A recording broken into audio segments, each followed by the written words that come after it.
Welcome to YOUCANIC. Today here on YOUCANIC we're going to go over how you replace the lights on your vehicle. So right here we have the daytime running lights. This is the blinker. If you had fog lights, they'd be right down here. This car doesn't have the fog light. And then you got your high beam, low beam, and it's a clearance light slash parking light is what a lot of people call it, right? So the daytime runnings are on when you have the car on and the headlights aren't turned on. As soon as I turn the headlights on, these daytime running lights will turn off. And so I'm going to turn the headlights on and then we'll turn on the high beam.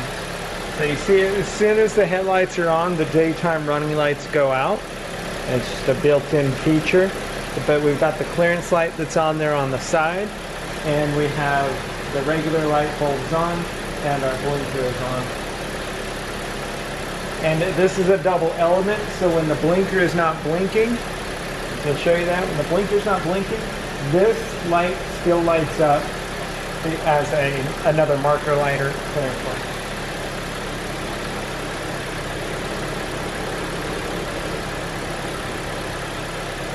And so when you turn the blinker off, like I said, this stays illuminated because it's a double element. We got our brights, our low beam, and our clearance, and the daytime running lights. And we're going to go over how you replace all of those on your 2019 Kia Forte. Thanks for watching YOUCANIC, where you can be the mechanic.